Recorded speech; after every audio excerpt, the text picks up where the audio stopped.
ආරක්ෂක උපදේශකයෙක් ලෙස නියෝජ්‍ය පොලිස්පතිවරයෙක් ඔබතුමාලා බඳවා ගත්තද? ඒ සඳහා යම් වැටුපක් ගෙවලා තියෙනවද? ඒ වැටුප නැවත අය කර ගැනීමක් සිදු වෙලා තිබෙනවද?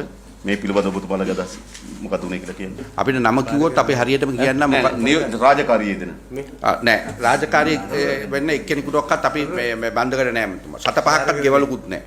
දැන් ඔබතුමාලා යෝජනා කරලා තියෙනවා. යෝජනා කරලා තියෙනවා. ඔබතුමාලා කොහොමද යෝජනා කරන්නේ රාජකාරියේ යෙදෙන පොලිස් නිලධාරියෙකුට හරිද වෙනම උපදේශක තනතුරක් ලබා දීලා වෙනම වැටුප් දෙන්න? ඒ තමුන්නාන්සලගේ යෝජනාව වැරදිනේ. ගරු සභාපතිතුමනි අපිට පුළුවන් ද මේ පොලිසිය නිලධාරියෙක් අපේ සිකියුරිටි ෆර්ම් එකක් වගේ වැඩ කටයුතු කරන්න? ගරු සභාපතිතුමනි ඒ පිළිබඳ විස්තරයක් කරන්නම්. අපිට සිදු වුණා කොවිඩ් කාලයේත් ඉන් අනතුරුවත් විශේෂ ආරක්ෂාවන් සහ විශේෂ තත්ත්වයන් යටතේ තරඟ සංවිධානය කරන්න. තමුන්නාන්සලා දන්නවා ඇති ඕස්ට්‍රේලියානු තරඟාවලිය තිබ්බේ මුළු රටේම ලොකු අර්බුදයක් තියෙන කාලෙක. පෙට්‍රල් ඩීසල් නැති කාලෙක අපි ඒ සියලු දේවල් ආරක්ෂක අංශද එකතු කරගනිමින් තමයි කරේ ගරු සභාපතිතුමනි. ඒ අවස්ථාවේදී අපිට විශේෂයෙන් සහයෝගය සහ උනන්දුවෙන් කටයුතු කරන ලැබූ එතුමා වෙනුවෙන් අපි යෝජනාවක් කරා මෙතුමාට අපිත් සමග එකතු වෙලා වැඩ කරන්න කියලා. ඒ ඉල්ලීම අපි එතුමාගෙන් කරා. නමුත් එතුමා ඒ ඉල්ලීම ප්‍රතික්ෂේප කරා. නෑ ප්‍රශ්නේ තියෙන්නේ ඔබතුමාලගේ ඉල්ලීම වැරදි කියලා ඔබතුමාලට තේරෙන්නේ නැද්ද තාම? ඔබතුමාලා ඉල්ලීම කරන් ඔබතුමාලා කියන්න ඕන මේ කොවිඩ් කාලයක් තියෙන්නේ අපිට තරගාවලි පැවැත්වීමට හෝ පුහුණු කිරීම සඳහා අපිට ප්‍රමාණවත් ආරක්ෂාවක් නැහැ. ඒ නිසා ආරක්ෂාවක් ලබා දීම සඳහා වැඩපිළිවෙලක් හදන්න කියලා ලේකම්තුමාගෙන් ඉල්ලන්න ඕන. ලේකම්තුමාගෙන් ඉල්ලන්න ඕන. ඔබතුමාලා කෙලින්ම නියෝජ්‍ය පොලිස්පතිවරයෙකුට ලිපියක් යවනවා. ඔබතුමා අපේ ඇඩ්වයිසර් කෙනෙක්ට පත් කරගන්නවා. 1,50,000ක වැටුපක් ගෙවනවා. තව මේ ඉන්ධන දීමනාවක් ගෙවන්න නේද? නෑ මේගොල්ලන්ගෙන් ප්‍රශ්න තියෙන්නේ. ඒතකොට මේ රාජකාරී යෙදෙන පොලිස් නිලධාරී හරිද ඔබතුමාලා එහෙම පත්වීමක් දෙන්න යෝජනා කිරීම වැරදි. ඒක පිළිගන්නව ඉස්සෙල්ලා. ඔව්.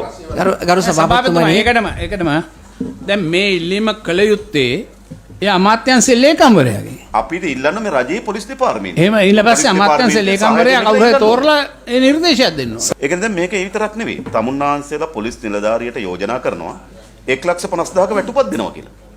ඒක හරියට සැලකුවොත් අල්ලස් ලබා දීම. තමුන්නාන්සේලා රාජකාරී යෙදෙන පොලිස් නිලධාරි මහත්මයෙකුට 1,50,000ක වැටුපක් ලබා දෙනවා අපිට වැඩ කරන්න කියලා කියනවා. ලියුම නිකුත් කරපු කෙනා නම මේක. ඔව්. ඇයි ඉතින් ඔබතුමා ඔය වගේ දැක්කලි ඉත දුන්නේ? අපි අද වෙනතුරු එයාට කිසිම දීමනාවක් දීලා නැහැ. හරියට. යෝජනාව කරේ සභාපතිතුමා මේක ඩිසිෂන් එකක් ගත්තා ඒ කාලේ අපේ මේ ට්‍රෙෂරර් කිව්වා වගේ ඒ තිබුණ සිටුේෂන් එකේ හැටියට අපිට ටූර්නමන්ට්ස් කන්ඩක්ට් කරන්න සම් අසයින්මන්ට් එකක් දෙන්න කියලා ඇඩ්වයිසර් හැටියට කන්සල්ටන්ට් හැටියට එක්කෙනෙක්ව පත් කරන්න කියලා. එතකොට එතුමාගේ නම එක්ස්කෝ එකෙන් මේවා කරා.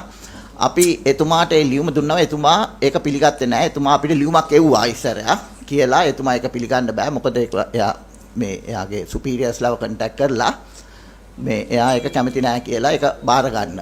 ඉතින් අපි කිසිම දීමනාවක් අද වෙනතුරු එතුමාට කරන්න නෑ ඒක නෙමෙයි ප්‍රශ්නේ තියෙන්නේ. ඒ අවස්ථාවේදී අපිට තිබුණ අර ඩෙස්පරේෂන් එකට තමයි අපි එතුමාට ඒක ඔෆර් කරේ තිබුණ ඇස් ඇඩ්වයිසර් කන්සල්ටන්ට්. ඔබ හැම එකටම උත්තර දෙන්න එපා. කරුණා කරලා ඔබතුමාලා ක්‍රමවේදයේ අඩුපාඩුවක් තියෙනවනේ. ඒක පිළිගන්න. ඔබතුමාලා අර නියෝජ්‍ය පොලිස්පතිවරයා උපදේශකරේ හැටියට පත් කරගත්තු දිනේ කියන්න පුළුවන්ද? ඔබතුමාලා ඒ පත් කිරීම සඳහා ලිපි යොමු කරපු දිනේ ඒ දිනේ කියන්න පුළුවන්.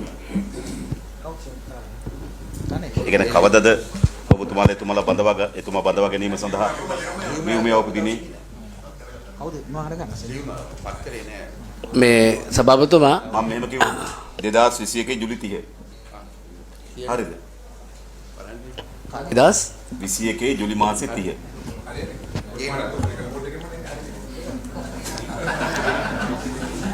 මේ දුන්නේ. හරිද? මේ එතකොට ඔඩිටර් එතුමා මේක බාර ගන්න බෑ කියලා කියන්නේ 11 වෙනි මාසේ 5. එතකොට අපිට පිළිගන්න පුළුවන්ද මාස 4කට පෙර ලිපියකට බාර නොගැනීම පිළිබඳව මාස 4කින් පස්සේ ලිපියක් එනවනම් තමුන්නාන්සලා තියෙන හදිසි අවශ්‍යතාවය කොවිඩ් තත්ත්වයේ ඒකට පත්වීම දෙනවා 7 වෙනි මාසේ. බෑ කියනවා 11 වෙනි මාසේ. පාස්කු පාරට තේරුණා තියෙනවා. මාස 4ට පස්සේ දින්දර. ඉතින් මම කියන්නේ ඒක පිළිගන්න පුළුවන් 7 වෙනි මාසේ පත්වීම දෙනවා 11 වෙනි මාසේ බෑ කියනවා. හරි. ඔව් මාස 4ක්. ඒ නිසා මෙතන තියෙනවා ඔබතුමාලා හරියටම කියන්න යම් වැටුපක් ගෙව්වද නැවත ආපසු ඒවා බාර දුන්නද මොකක් හරි අපිට හරියට කියන්න. නෑ සභාපතිතුමා මම සභාපති හැටියට කියන්නේ 7-5ක්වත් අපි යාට ගෙවලා නෑ. ඕනම මෙවැනි තවත් වීඩියෝ නැරඹීමට දැන්ම අපගේ YouTube නාලිකාව සබස්ක්‍රයිබ් කරන්න.